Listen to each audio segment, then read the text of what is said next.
Welcome to another edition of the Book of Jake. I have a very special guest in the studio, but before that, please like, subscribe, share. My guest today is none other than Dato' Mike Mahen, or Mike Mahen Abdullah, right? Yes. And who is also my cousin brother, because I've run out of guests. But seriously, this guy is 6 times Mr. World, 6 times Asian bodybuilding championship for his weight class.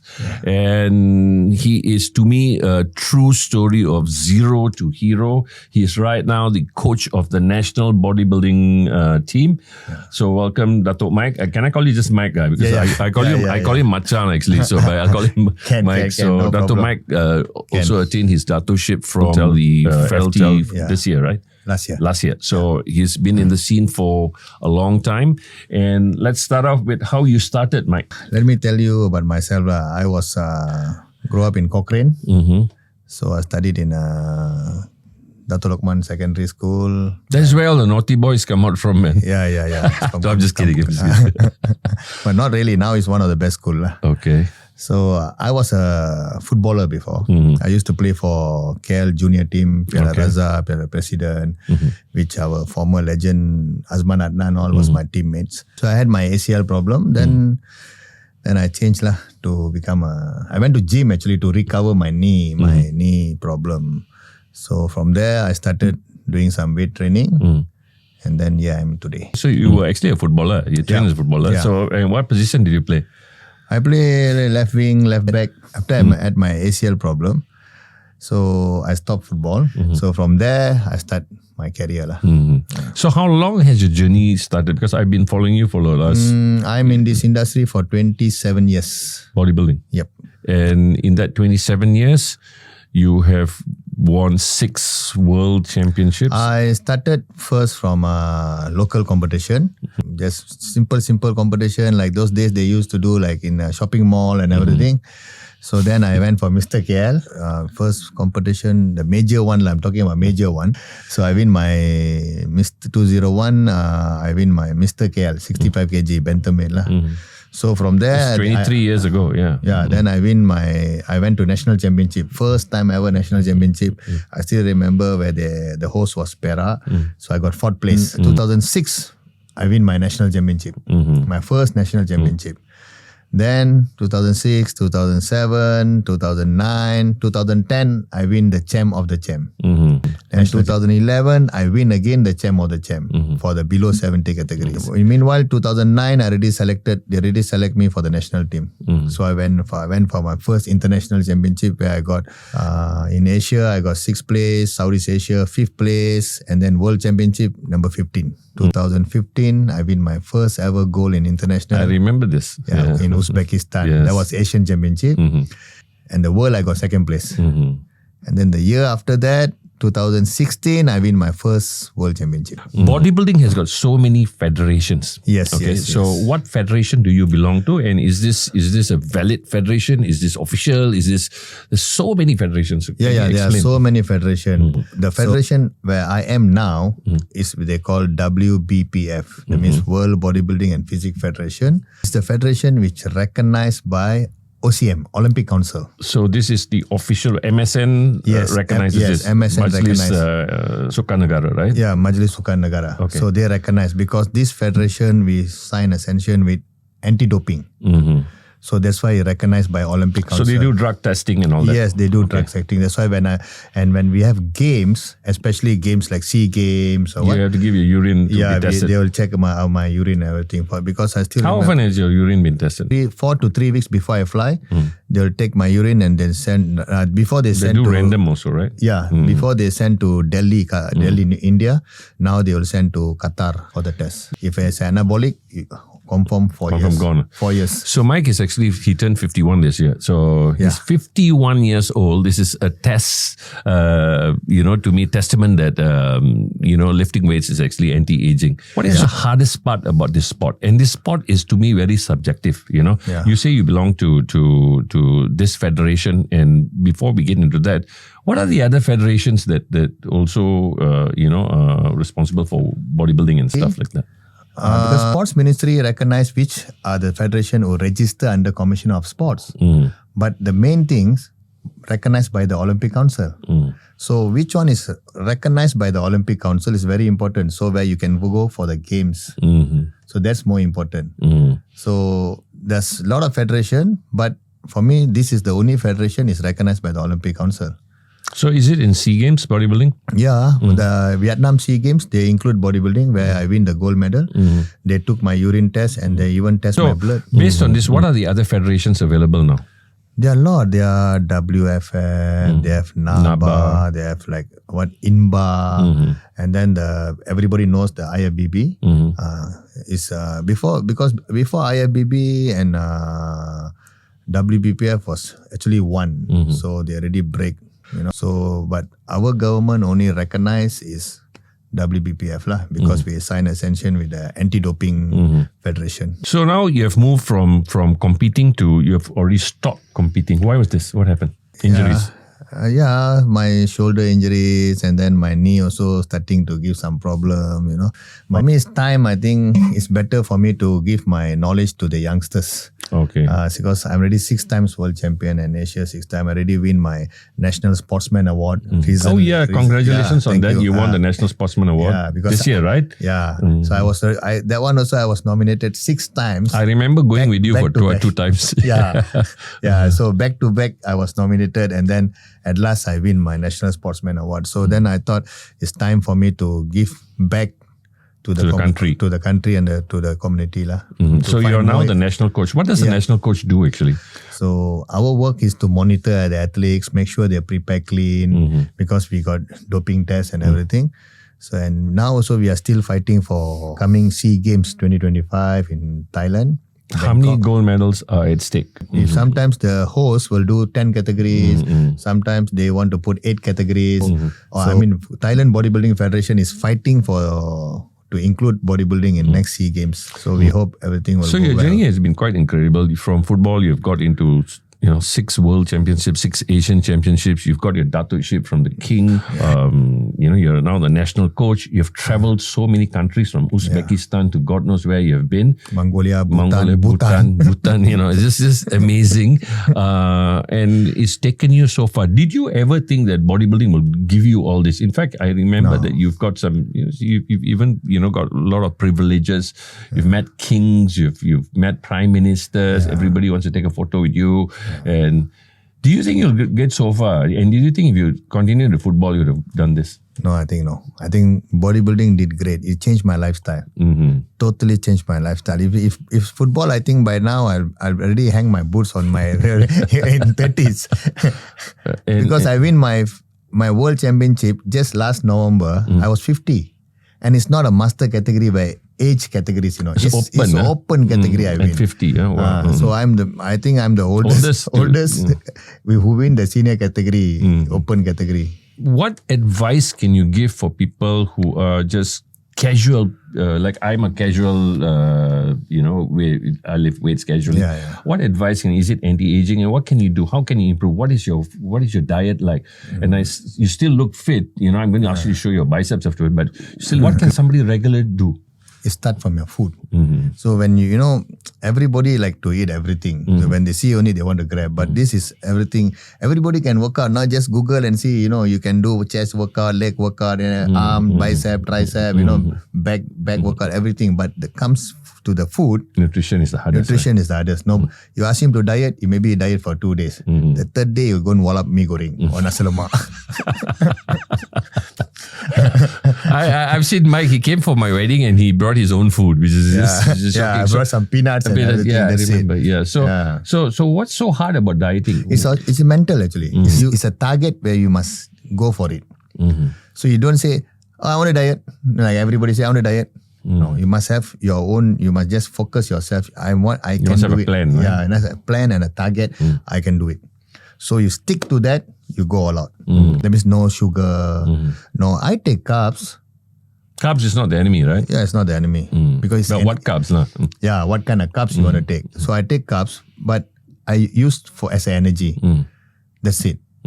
So people say come for like 0 carbs and they tell me, but I don't believe in that. I don't believe in 0 carbs. You cut down the carbs, yes, but don't be 0 because you need energy. So right now you're not competing. Yeah. How is your lifestyle then? I train every day. I still control my oily food. I take nasi lemak. I eat nasi lemak, but I don't put the sambal all together. I put the sambal separately. I will just take little bit. My producers are very happy you said this because they all nasi lemak people. Even I go to a shop, just say like a Malay shop. I love nasi campur Malay food because I already used to it. So when I go to nasi campur, I take the rice in a different plate. Chicken gravy or what is in a different plate. Then I put the sambal there. I take from there. So automatically the oil. Sensible. So the oil from the chicken only goes to that plate, not here. So you already start to control your oily food. So that's what I do. Till now, even a wedding also, I don't care what people say. Even I go to wedding also, I do the same thing. People look at me, thought, oh, so greedy. 2 plate are eating. But actually it's not 2 plate. But do you think you're genetically superior to most people? I don't know. I've trained with Mike, a few times, and this guy is probably the worst person you can train with because he talks too much. He's not focused like Kumar, who is one of the top bodybuilders in the country, heavyweight. And he's like so focused, and I'll be training with him and he's talking and I says, this guy's just training and he's talking. But do you think you're genetically more superior than most people? Would you like to think so? Yeah, maybe, but I like to train with when the environment is happy. So when you're happy, your muscle growth will be very nice. You cannot, like, for me, I'm not like for the 2 hours, train. I give stress to myself. When you are stressed, your muscle don't grow. So this is you must quite be happy. true. Your cortisol is high at the time. Yeah, so you must be happy, relax. Make yourself happy. But you have this amazing physique. Do you think that because of your what is your height now? 167. 167. Do you think that that's also plays a part and parcel? Because if you're like me, like I'm almost 190, 188, and it's hard to fill in. Because I'm making excuses because we are Asians. We are not Asian. We are Southeast Asians. When Southeast Asian, automatically our physique and our food from when we are smaller, it's all play a role. That's play a very big role when you come to. But you've done some amazing stuff, and do you think that the Bodybuilding Federation has supported you? Dato' Paul Cha, who also I know. He helps me a lot. He gave me some motivate talks and everything. Sometimes I down. When I was winning back to back my World Championship 2016, 17, 18, 19, and then this pandemic came, COVID-19, gym was closed. We used to hide in Kumar's gyms because gyms were not open. Go through a back door. And then we used to close all the window, very hard to train and everything. So, in 2021, I went for the World Championship. I lost. I got 3rd place in Uzbek. I remember. I 3rd place. So I was down, because I was going back to back and then I lost. Even Dato' Paul Chua, come and tap me and say, don't worry, you can do it. 2022, I come back again. I win my title back. And 2023 last year. This journey is not easy, where you come up and down. Yeah. So fantastic. You're the national coach and you've come so far. It's just amazing. And I look at you as, oh wow, and you look at bodybuilding in Malaysia, and there was Malik Noor, there was Sazali Samad, and then there's Dato' Mike, and people might disagree with me, it doesn't make a difference to me. So, but all I'm saying is, if you talk about bodybuilding, you've come so far. What's next? After this, what do you want to do? I got one more thing in my mind to change the mindset of people who thinking, bodybuilding, yes, it's bodybuilding. They ask me what category you are. I say I'm a classic physique, or so-called athletic physique. Oh, is that the bodybuilding? It's fitness also, right? It's fitness, it's bodybuilding. If you just take badminton. Single player is a badminton. Double player is a badminton. Mixed pair is a badminton. Swimming. There's so many freestyles. Freestyle, backstroke and everything. Same goes to bodybuilding. We have men's athletic physique, classic physique, sports physique, normal bodybuilding. So people don't understand this. They must understand this. Some people say, oh, you are not a bodybuilder. You are in different category. It's not that. It is in bodybuilding. You're still doing the same exercises. You're still doing the same diet. You're still doing, still the same. But do you think that there is a possibility of fitness becoming more a national agenda? I remember America that there was a national agenda where Arnold Schwarzenegger became the spokesperson for.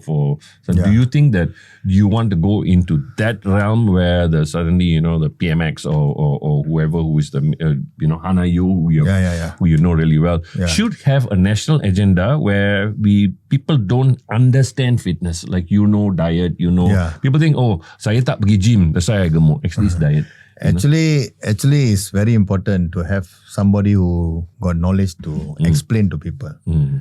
Sebab kalau tak ada fitness is something like like people say semua orang nak sihat, semua orang nak makan sihat, semua orang want to look nampak kacak ke, segak ke, sado and everything. But how they want to do it? They have no knowledge.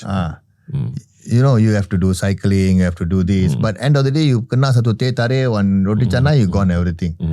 You kena lah teh tarik, but janganlah letak gula. So you have to have must have knowledge macam mana nak makan and everything lah. Do you think there's enough facilities for the rakyat to go and train the gym? I think there's a lot of gym everywhere. But if you say Gym Rayat is not actually enough. Even there is also some Gym Rayat is still under gym machine rosak lah, cable putus lah, never do for very long time lah. They may maintenance a bit out lah. That one they have to put. But some most of the KBS gyms are okay. Kementerian Belia dan Sukan gyms are very good. But those are gyms like in Gym Rayat, the DBKL one is all going to drain. So maybe we can get our sports ministry to try to escalate some kind of development for this lah. Yeah, for me, if I know YB Anayo, she's a wonderful lady, and then she works hard for the sports industry.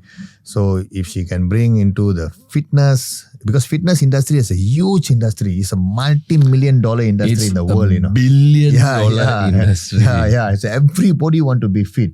It's a very, very big industry. So but nobody's paying attention, right? Yeah, everybody taking it like simple. Okay, last words of advice from Datuk Mike. So for me, I hope since I'm a national athlete, a national coach now, I'm looking for more athletes into the national team because I just try to pull some athletes. So of course this sport is not easy, and you have to it's not a category A sports like Olympic sports, where MSN put us also in a category C. I'm fighting for this for the past 2-3 years. Now I'm retired, I'm still fighting for it. But I hope they will look into it as soon as possible, and then I hope if I can find more athletes, it'll be great.